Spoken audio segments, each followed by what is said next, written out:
G'day guys, it's Benjamin Morgan, Chief Executive of the Aircraft Owners and Pilots Association of Australia, and welcome to our Tuesday 7 p.m. broadcast. This evening we've got a fantastic lineup of conversation for you all, covering a fairly broad range of topics this evening, starting with a quick catch-up with AOPA Australia President Shawn Kelly. So just a little bit of a catch-up on what he's been up to and, of course, the association. We will then be jumping into a discussion with Derek Larsen, who's the Managing Director of FlyBlue, who's the leaseholder of Katoomba Airport, to learn more about the challenges that they are facing in keeping this important airfield open, not only for pilots transiting from the Sydney Basin out west, but for all pilots who might be visiting the Sydney region. We'll also be catching up with AOPA Australia Medical Director Shawn, who's quite a regular with us on the broadcast. And we're going to be talking the New Zealand Private Pilot Licence, Driver's Licence Standard Medical, which has now been announced out in New Zealand. This is a landmark announcement by the New Zealand Aviation Safety Regulator. Once again, it's showing that the New Zealanders are well in front of their Australian counterparts. And so we'll be asking some questions on that. And we're going to round out tonight's broadcast in closing with some conversation about our Deputy Prime Minister, Mr. Michael McCormack, who is making headlines right across Australia, I dare say, for all of the wrong reasons. But let's start by getting Shawn in. Shawn, g'day and welcome back to our Facebook Live for Tuesday the 9th. Thank you very much. Great to be back. Now, Shawn, you've had a pretty interesting week this week, and you caught up with a very special aviator who herself was a first. Exactly. It was a great opportunity to catch up with and fly with Mary Earnhardt. Mary was the first female CFI in Western Australia. She was one of the first, if not the first, female testing officer in Australia, and just an all-around super nice lady, very interesting person. Tons of experience in aviation. And, if I can just sort of use that as a bit of a segue to one of my favorite topics, which is independent flight instruction. She's exactly the sort of person that we would love to have back in the aviation community teaching people to fly. She has such a tremendous depth of experience. And to not have someone like that involved in teaching people is really a tragedy. And she's somebody who actually has a real passion for teaching people to fly. She has a passion for getting people involved in aviation. And I would love to be able to see her get back into the right seat and start teaching some of our young up and coming pilots. Well, Shawn, talking about getting back into aviation, and I just obviously would like to thank you again for making time for us this evening. I know you're really eager to get involved on these live broadcasts, and we catch you on Tuesday nights when you're actually with your son, and so we really do appreciate you making time for us.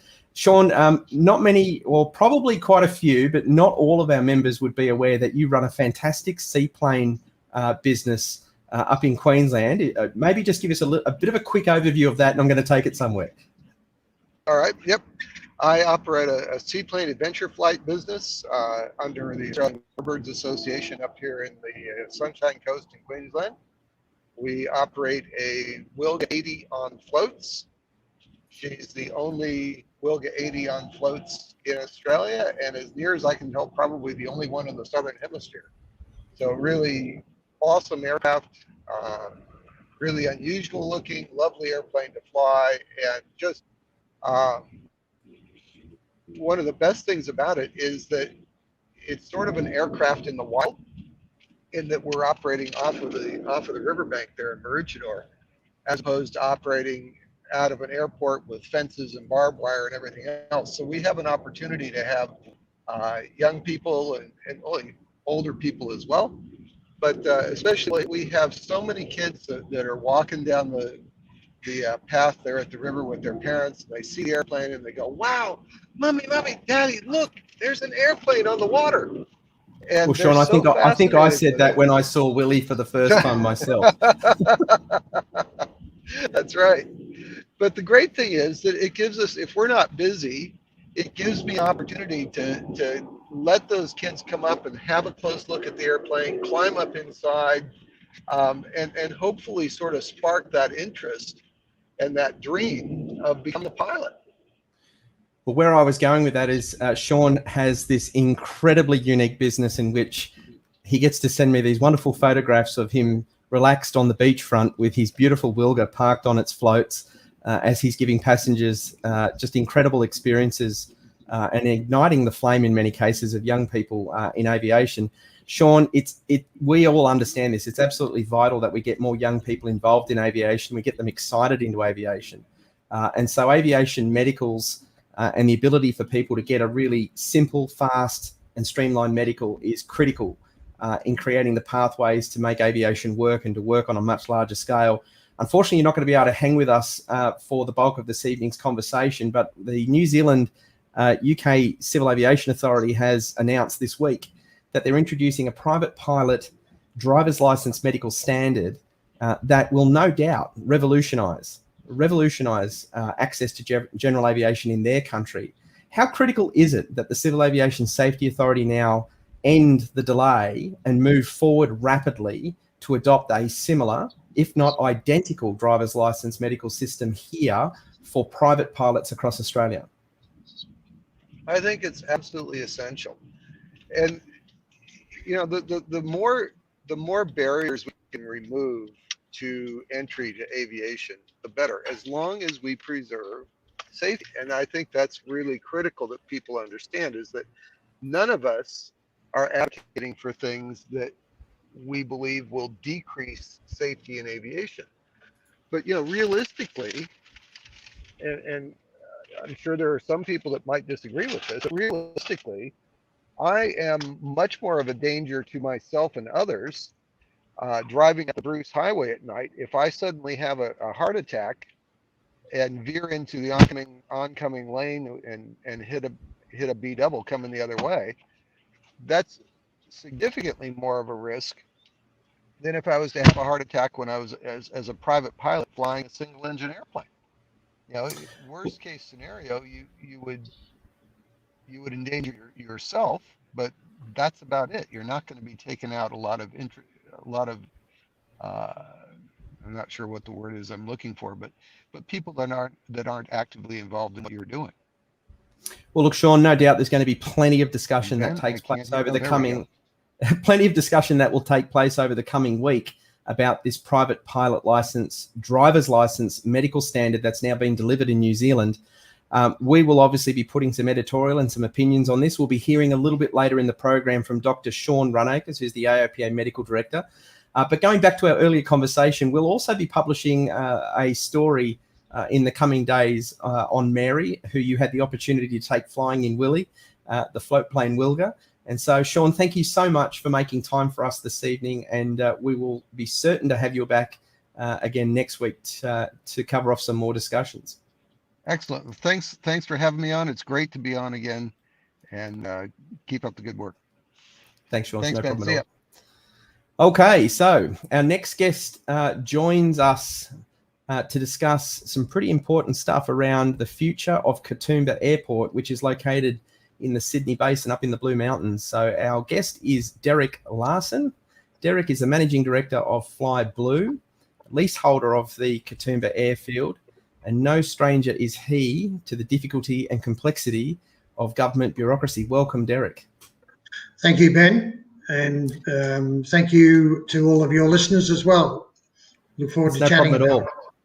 Well, Derek, let's start from the top. Maybe if you could give us a bit of an overview of the airfield, and then we might have a conversation about your proposal that was put forward in managing that airfield site and some of the challenges that you're now facing at the hands of the Blue Mountains City Council. Well, as you know, Ben, it's and your listeners, it's probably the second highest airfield in the country at 3,300 feet. It sits in what we would call inhospitable country. There would be no alternate landing sites available. Well, there would be, but they would have bad outcomes. Within that national park and across the mountains, it's the only airborne safety ramp between Bankstown and Bathurst in principle. And we all know how busy that that air corridor is. It's probably one of the busiest in the country in terms of light aircraft. Certainly anyone flying east to west or west to east into Sydney would fly through the Blue Mountains. And that's why Katoomba was established in 1968 as one of the really important aviation safety and strategic assets built by locals, built by aviation enthusiasts. Look, an incredible facility that actually has decades, many decades of history to it. And it's fair to say, Derek, that this is a site that's not just for private aviation, but it's been absolutely essential over the years in a multitude of emergency services, aerial firefighting, search and rescue, and police operations. Absolutely, Ben. It's been used by the RAAF. It's been used by the Royal Australian Army and the Black Hawk helicopters doing their training. It's used by the RAAF bivouacs, the young cadets who are doing their own personal training as well. It's used by the RFS. It's used by national parks, and it's also used by all of the private contractors that operate within those forums in the major fires. In 19 and 20, when we had the bad fires there, it was operational for about 4 to 6 weeks with the Ericsson Sky Crane and with about 7 or 8 other aircraft operating at the same time with fuel trucks everywhere. So it's a very safe area for that sort of work, and it has access to great water on either side of the airfield for immediate pickup and delivery onto the fires. And of course, Derek, the location of the airport itself, perched right up there in the Blue Mountains, it's in extremely heavily wooded, dense, inhospitable bushland. In times of disaster relief like bushfires, I mean, this airfield quite simply is and can make the difference between life and death. Yeah, and let's be frank, Ben, what it is now is not what it will be or what it should be in the future. If we are to take the condition that we inherited it in, it's been somewhat run down. Our plans were to reinvigorate the whole airfield, certainly reinvigorate and get the 0624 runway back up and operating. And in fact, we've got about 7,000 or 8,000 tonnes of venom sitting there ready to do that the moment we get the rights to go forward. I've just put a picture up on screen there, Derek, which is off the AOPA Australia website. And it just shows a graphic there where you can see the Katoomba cross runway, and you can see the kind of bushland that airfield is sitting perched up on top of. I mean, this is probably some of the most unfriendly type of tiger country that as pilots we would look at with reasonable consternation about what and where we would go, in a emergency situation. I mean, given the location of the airfield placed between Sydney and, I guess, the Bathurst and its direction out west, I mean, this is a site that if you ran into trouble transiting between the Sydney and Bathurst, this would be your option, right? It's your only option, Ben. It's your only option. As a pilot myself, I can honestly say that flying out of Sydney and flying to the west, you specifically flew over Katoomba because it was there and because it was a safety ramp. It's an airborne safety ramp. That's what it is, and that's how it operates for many, many pilots. You've only got to sit at the airfield and see how much of the aviation corridor is used regularly, from small fixed wing to helicopters to the whole lot, traversing those mountains, including the emergency services helicopters as well. So we've got this fantastic airfield site, many decades that the airfield has been open, available to the public. To help everybody understand the structure of ownership, this airfield is located on land that is owned by the New South Wales Department of Crown Lands. The land is not actually owned by the Blue Mountain City Council. Is that correct? That's correct. Blue Mountain City Council are the consent authority in the event of requiring a development application. And so the problem that we're now facing with this airfield site is that you've put in a proposal to manage the site going forward. And I have to say, I've reviewed that proposal, as has many other people across the industry. And Derek, it should have been issued without question. It's now been held up by the Blue Mountain City Council, who have raised a number of objections. What are those objections? Yeah, Ben, I'd probably go back a little way and just a couple of and jump in there. It's we won the tender in late 2017, and we were appointed as the as licensees in February 2018 of the airfield. And it's we've run it under license, and we had a license to operate the aerodrome and also for land management, which was to improve the land area around the airfield. That was cancelled by the department, Crown Lands Department, in February of 2020. And as a result of that, we are now unable to land any aircraft, including helicopters or fixed wing, irrespective of the condition of the airfield, legally at present. So council, so we're working closely with Crown Lands, and I must say that's something that we really appreciate from the department. They've really been very good listeners with us. The problem that we now have is moving forward, if we do go forward with getting approvals through council. And one of the biggest concerns we've had is that council was very supportive of our proposal when we first met with them way back in 2017, before we even tendered for the airfield. Council gave us their full support. When we won the tender, council also gave us their full support. And then a few months after that, it turned political. There were some elections held, local government elections and state elections. It became a political football, and we are now seeing the results of all of that. Well, Derek, my experience in being involved in many of these airport disputes around the country is that in almost every single occasion, you can map this down to a small group, if not a cohort of councillors who appear to be running what could only be described in many cases as an ideological political agenda, in which the airport becomes a victim and almost a play toy in their pursuit of achieving their goals. And I know from the engagement that we've had, and I must say, make it absolutely clear that the Aircraft Owners and Pilots Association of Australia stands with you entirely on this issue. We are incredibly supportive of you and your company being able to move forward at that location, because we as an industry need the safety that the Katoomba airfield provides our pilots and the passengers in which fly with us.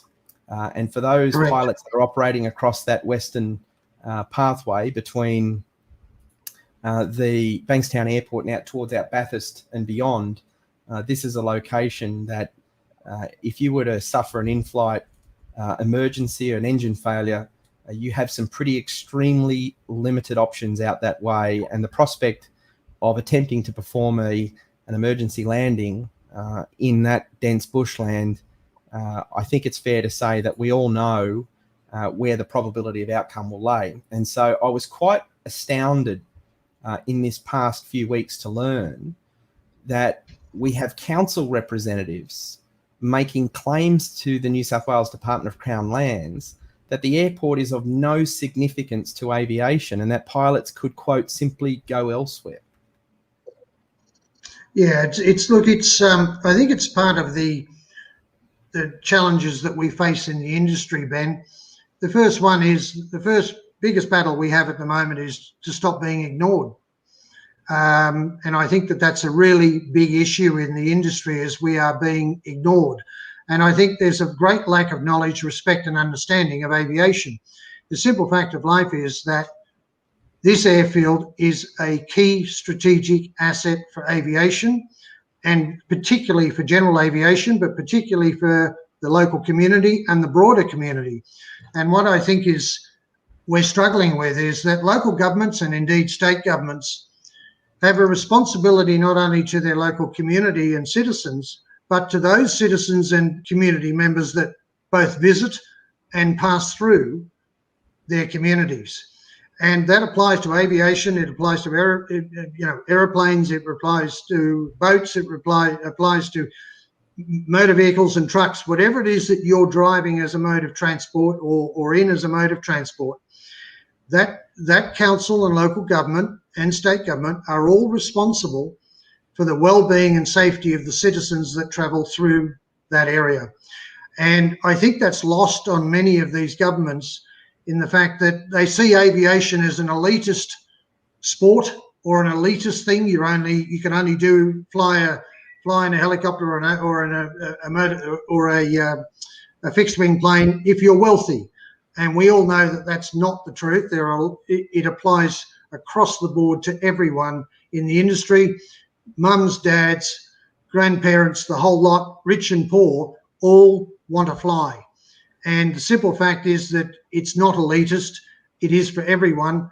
And the council has a responsibility to ensure the safety of the citizens that both go through, over, and live in their local communities. Well, Derek, it's the short-sightedness of the minority fringe that get themselves involved in the arguments of pushing for the closure of airfields that often frustrates me the most, because these are the very people whose homes and lives are often on the line in a bushfire and a natural disaster. And then it comes down to members of our aviation industry putting their lives on the line, flying aerial firefighting equipment and putting themselves at harm and at risk to save the lives of the very people who occupy their week, their month and their year campaigning to destroy the very aviation industry that they will scream for when it looks like their community's at risk. And so I think you're absolutely correct in this, and it harkens back to a continued debate that I'm having with government officials, local government officials, state government officials, and we would like to be having this debate with the Federal Minister for Transport, but he's nowhere to be seen. A debate which is focused on the fact that airports are part of critical infrastructure. They cannot become the play toy of minority political arguments and fights. They have to be protected. They have to be safeguarded.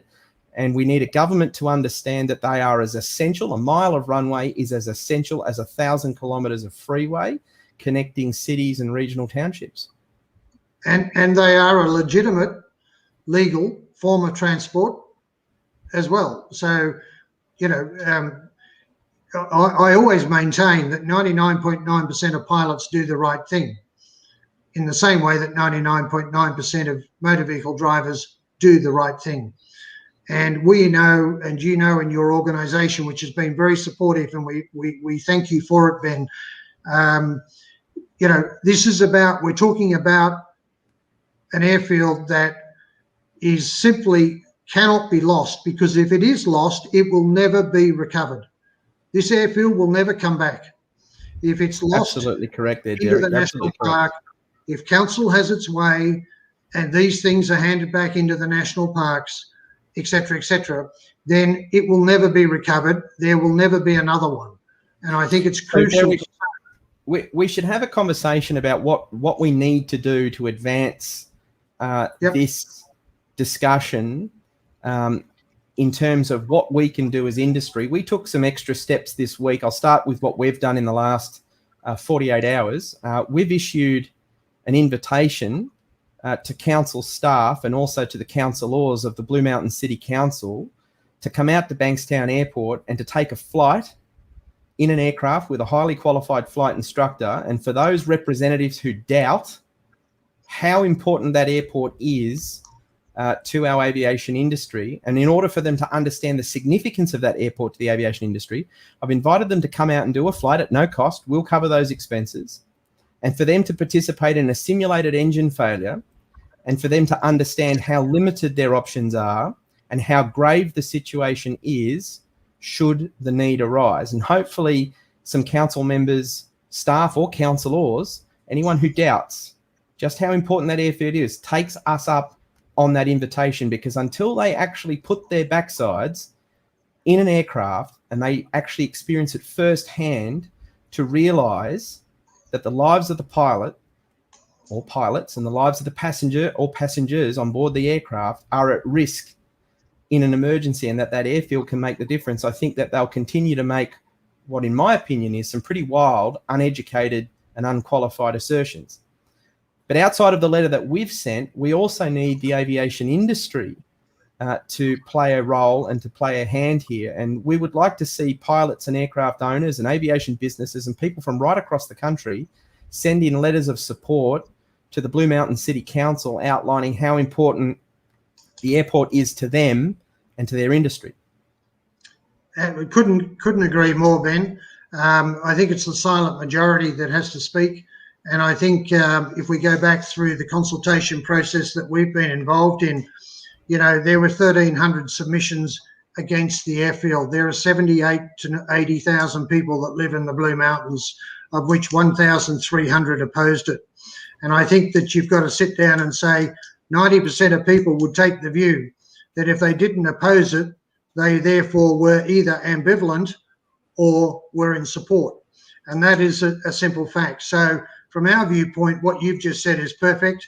I think Rob Stokes, the Minister, the Honourable Minister Rob Stokes, who is the Minister in charge of making the final decisions here when it counts at Katoomba Airfield, is another one that they could write to. And as I said, and Blue Mountains Council. And I just noted earlier that there's a park in Katoomba called the Charles Kingsford Smith Park. And I'm pretty sure Charles Kingsford Smith would turn in his grave right now if he could see what was happening to this airfield.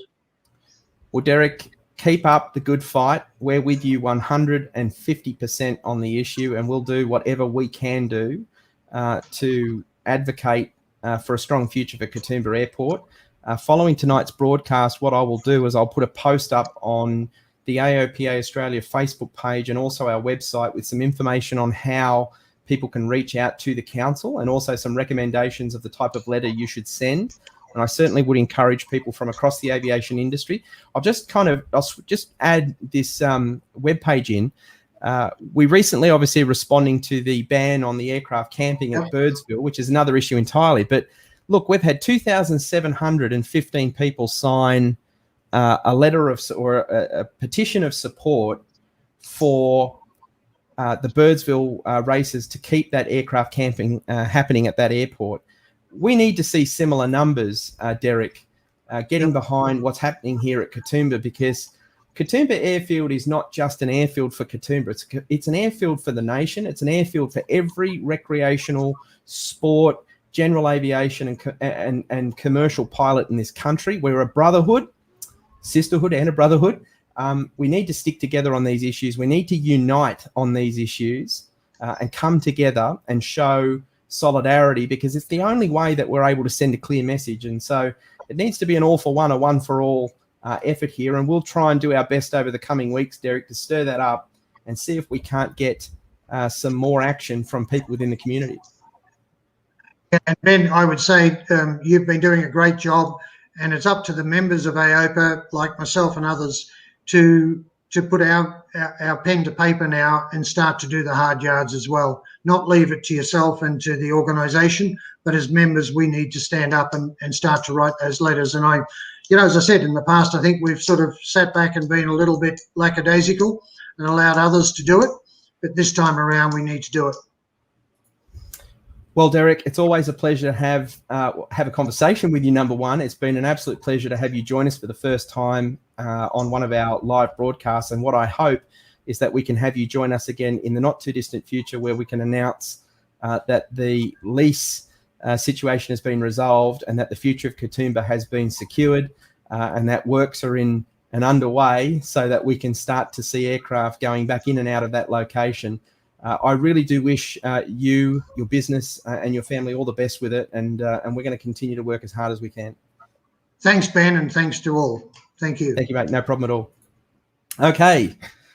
Difficult situation, guys. And what Derek is saying is absolutely correct. And that is, if we really want to push back on these airport issues and we want to be successful in overcoming these challenges, we need to be working together. And so I know people probably hate it when I put the plug in for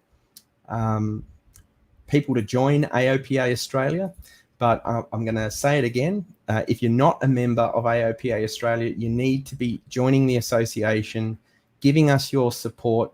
Every single membership that is received gives us that little bit extra financial power, the fuel in the tank that we need to get to the destination of reform. And so these airport issues are critical. They don't just affect pilots at Katoomba, they affect pilots everywhere. And as I often say to people during presentations and talks that I give, today it's Katoomba Airport. Tomorrow it could be your airport.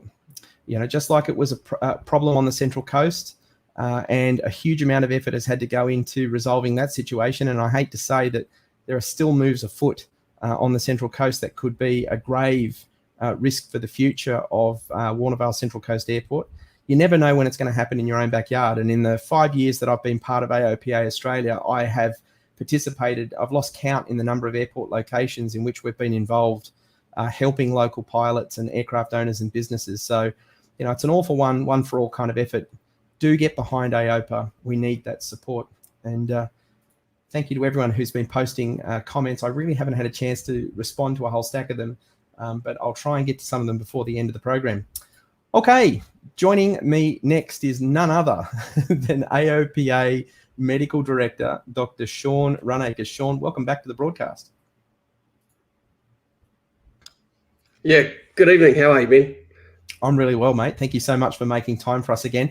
There has been some exciting news. If you are a private pilot or a recreational pilot living in hope that the Civil Aviation Safety Authority would finally end the discrimination against CASA licensed pilots, that is, pilots who obtain a license through the CASA recreational pilot license or the private pilot license pathways, who would like to fly on a reformed driver's license medical standard and be able to exercise their license and carry passengers and do all the things that we know are safe and can be done without any further increased risk to the industry.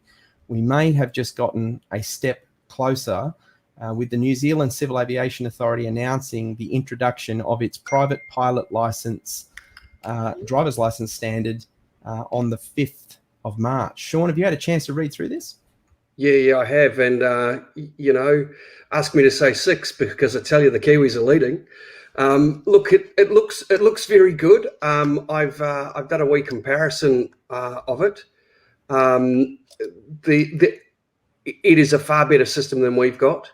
So we've got day VFR. It'll give you night, a night VFR, the ability to 25 nautical miles from wherever you take off. It needs to be a lit city, I think, is the terminology. 25,000. Just before you dive too far into it, just on screen, just for those that might want some more information about this, you can jump onto the www.aopa.com.au, our website. And up on the front page there, you can jump straight into the article titled New Zealand Civil Aviation Authority delivers PPL driver's license medical. And we also have a summary here of those, the benefits to this medical system. So you're back in there, Shawn. Yeah, so they can fly up to 25,000 feet. They can do multi-engine. They're restricted. They can only go to 2730 as a maximum takeoff weight. And they've got a couple of other bits and pieces that they can do. So they can banner tow, parachute drop, drogue tow with some limitations. Interestingly, I didn't realise this until I was challenged just the other day. On a PPL in Australia, you can only take 5 passengers. On a PPL in New Zealand, you can take as many as you can get in the aircraft legally. So, again, the New Zealand system's better, isn't it? Maybe. Well, Shawn, what it highlights is the ineptitude, and I'll say it, the ineptitude of the Civil Aviation Safety Authority in this country. And I know there are many within CASA that just consider me to be their popular critic and that I would take any opportunity to slug them one publicly. And as much fun as that might be, I don't do it with too much glee and too much excitement. And this one really frustrates me. I have to say that when I received news that New Zealand had managed to reform its private pilot medical medical certification standards and had achieved an outcome in which they had adopted a driver's license standard that was far more reformed than what we got delivered in the basic class 2. And I will say, we fought bloody hard for 2.5 years to get a review of Australian private pilot medical standards so that we could raise this discussion. And through that process, every excuse was thrown at the industry as to why this type of reform couldn't be achieved.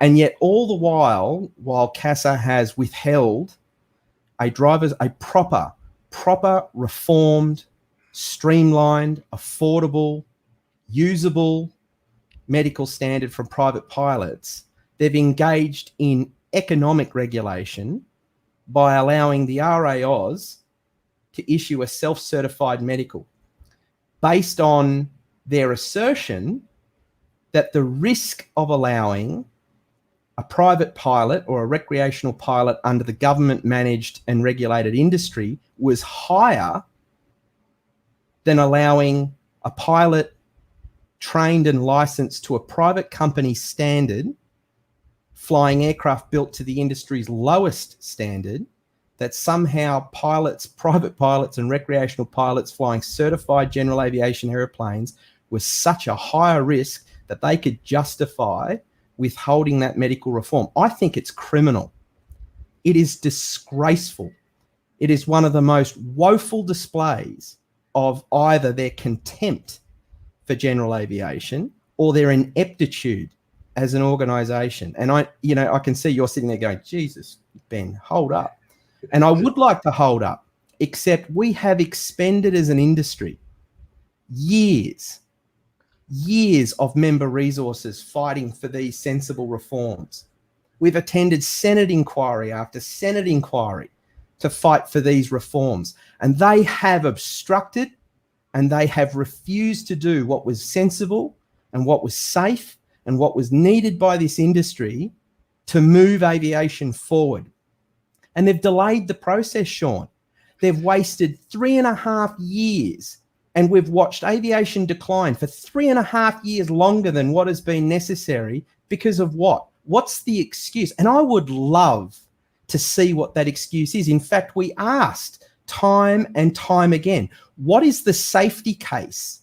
What is the safety case that you have used to withhold this standard from PPL holders and RPL holders in this country? And they have never once published a damn word or a paragraph that supports the decisions that they came to. Even when they were asked at Senate Rural Regional Affairs Transport Committee inquiries to produce the safety case, they have failed to respond to it. And yet here we are in March of 2021, and the New Zealanders, God love them. God love the New Zealanders, Shawn. What a great country.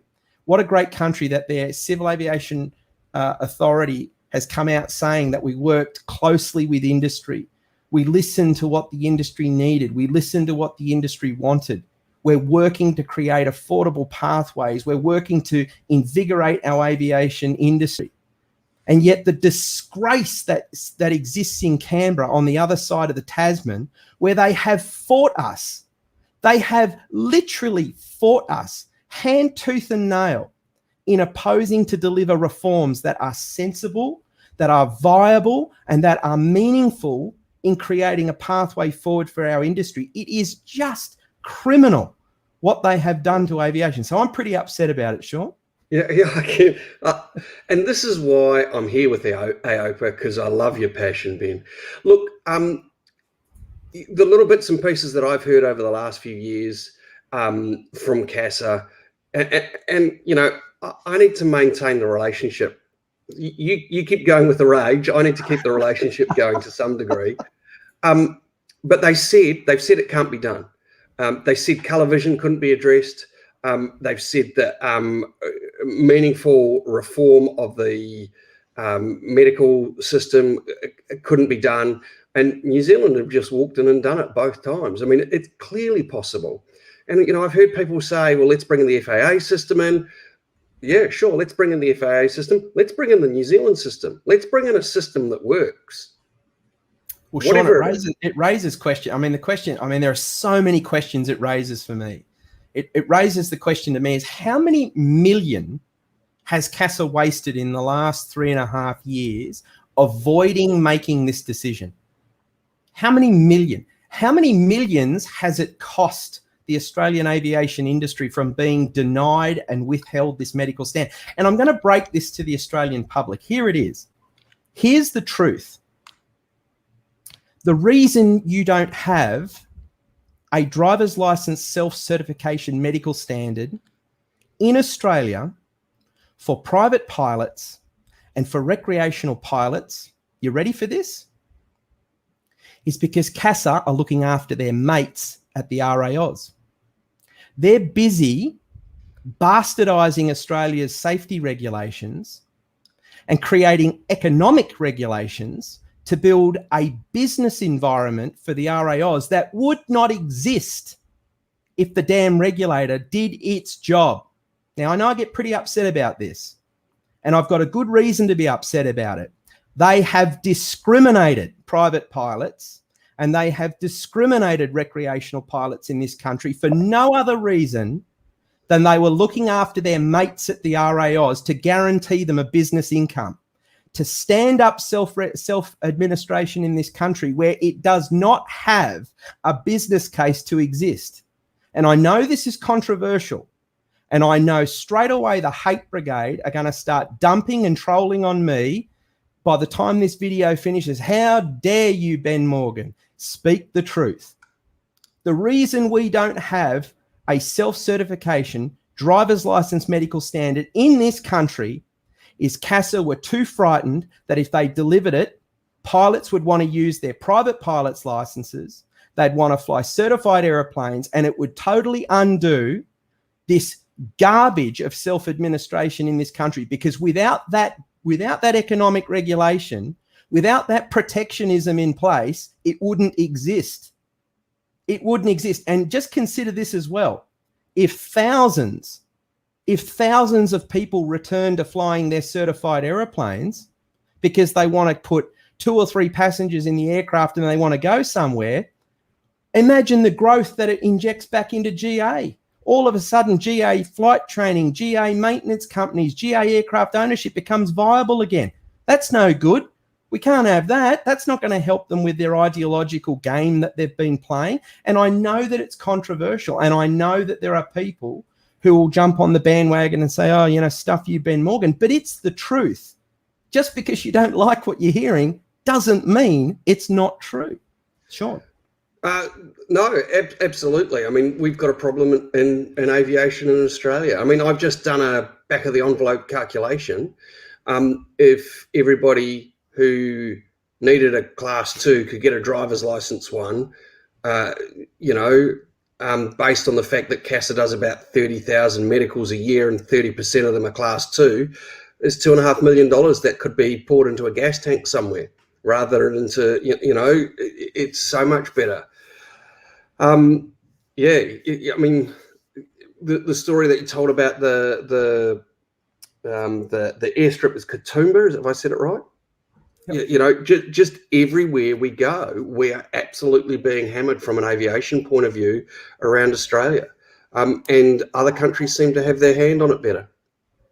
Well, Shawn, we are an anomaly. CASA have been playing this grand experiment with our aviation industry, and the experiment has been going drastically awry. And the experiment is, if they can just keep forcing the industry the way that they've been doing it, then they will, by stealth, they will have privatized our industry out to private self-administration, and then somehow they can use all the government money that they get in other areas. Well, stuff that, CASA. The Australian taxpayer and the industry is paying you to do a job.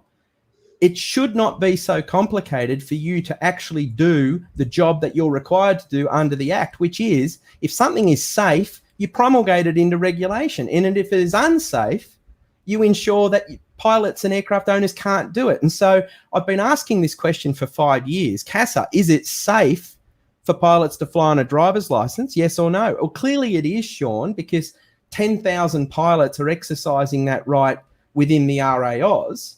10,000 pilots. What does that tell you? And I've said this in a Senate inquiry, I'll say it again. The success of RAOs is not a success. It is a sad and glowing indictment of the failure of CASA to do the regulatory job that it is there to do. It's embarrassing.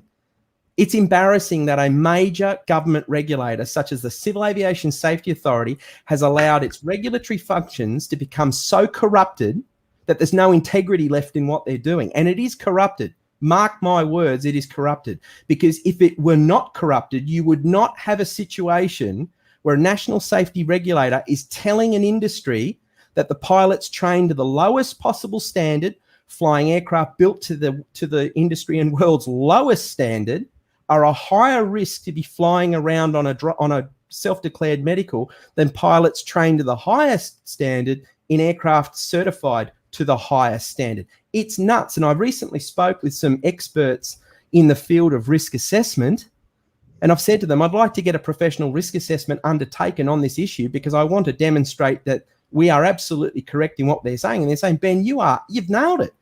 Any risk assessor that you put this case to and you say, you tell me, they're going to come back and say, no, well, the most experienced pilots flying the highest standard of construction have got to be the best risk. And so I put the question out publicly again to CASA. We don't know who's in charge of CASA these days because they're rudderless. You know, it's certainly not Shane Carmody. We were almost buoyant to see that disaster come to a fold. But now I believe Crawford's the acting. Well, Crawford, come out from under the desk.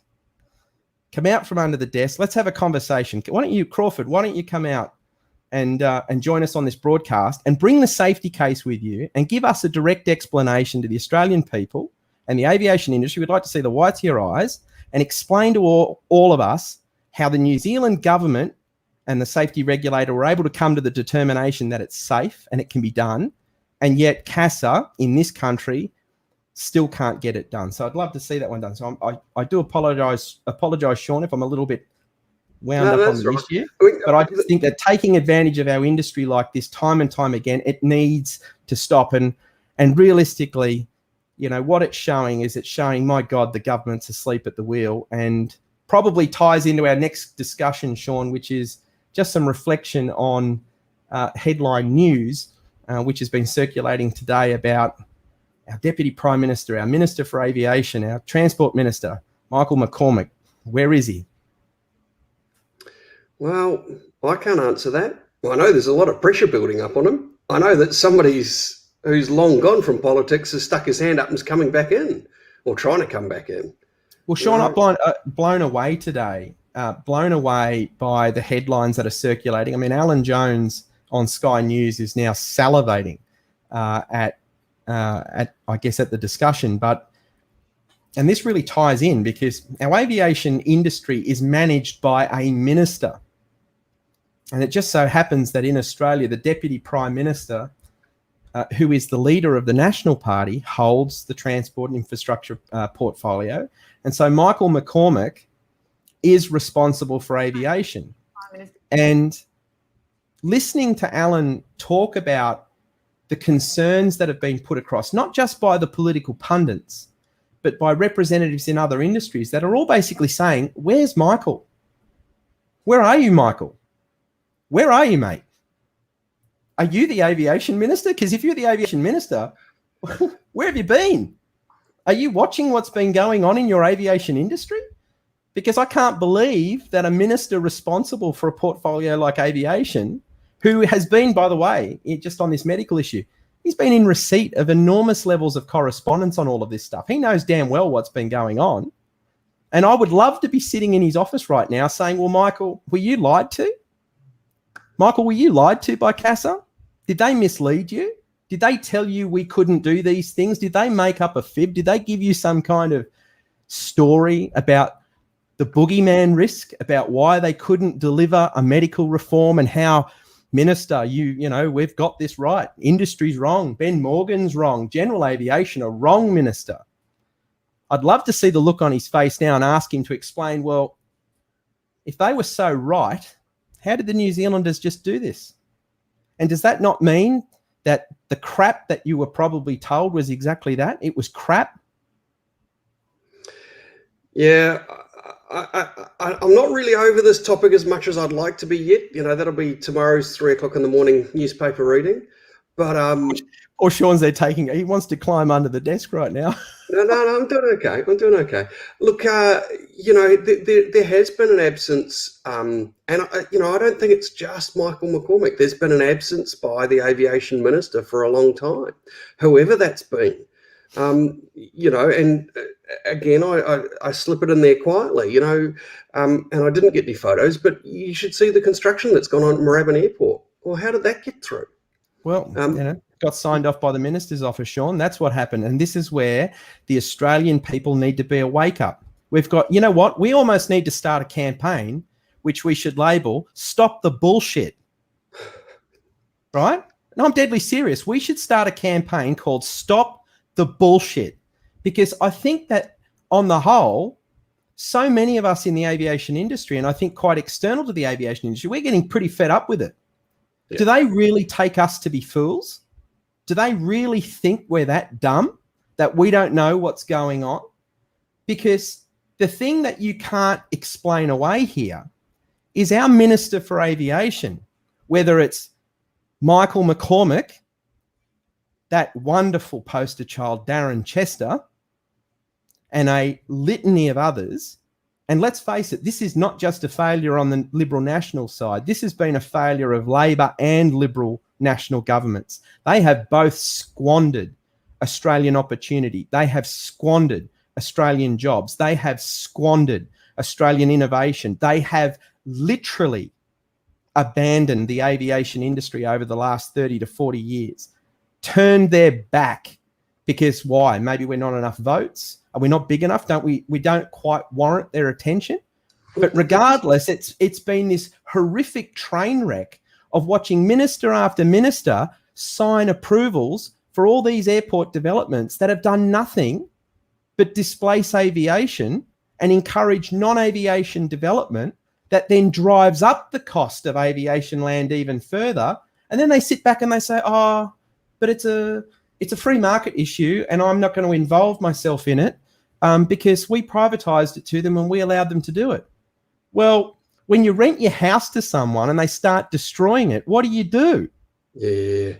Look, the thing that I don't understand is, like, aviation is the backbone of our rural communities. It's got so much investment in our rural communities, and the Nationals are our rural members of Parliament on the well, they're supposed to be. I think a great number of Australians are starting to really question whether the Nationals have in fact abandoned regional and country Australia. I think that what we're seeing in the headlines, and I think that what we're seeing by way of the lack of decision making and the lack of action that is in representation of the constituency, Shawn, is that I think it's getting harder and harder for many Australians to say, yeah, the Nationals are actually standing up for regional and country Australia. I think that it's a legitimate concern, and it's one that is a consequence of the demonstration of their own actions.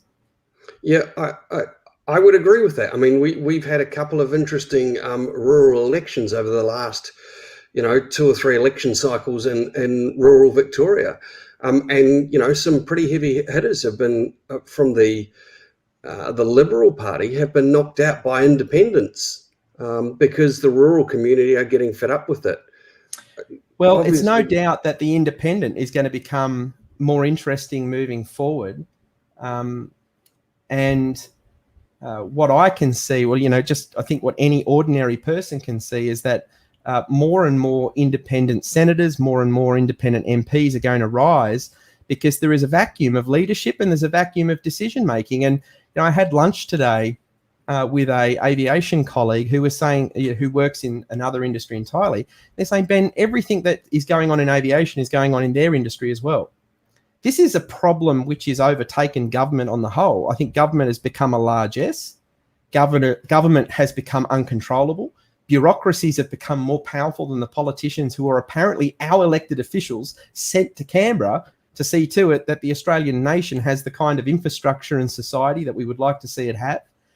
And so it's a diabolical situation in which the outcome at the moment is one where the country is going to sink further and further. And, I put a few replies to posts made by Michael McCormack on Facebook, in which I think there was one post he said that he was meeting with Pete Buttigieg on US transportation or something. And I said, hey, Michael, if you want to have a conversation with the US, why don't you talk about how our unique Australian regulations have actually made our local aviation industry uncompetitive on the global stage? We're by far one of the most expensive aviation nations now in the world. And it's not just to do with the impacts of airport privatisation, but our excess in aviation regulation has also got a substantial part to play in that. Have a chat to the US and try and learn what you can learn from the US system and bring the best of that system to Australia or harmonise with it.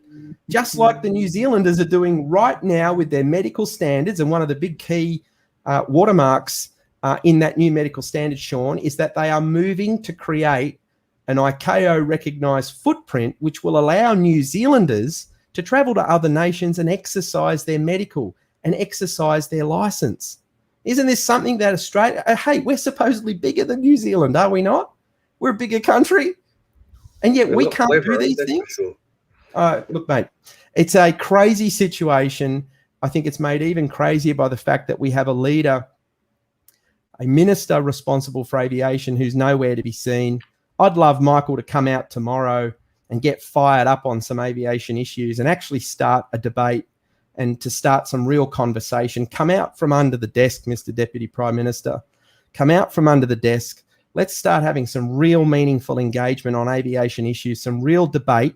Let's get the people in the room. Let's stop these fanciful, hand-selected, cherry-picked consultative panel groups full of choir-singing sycophants.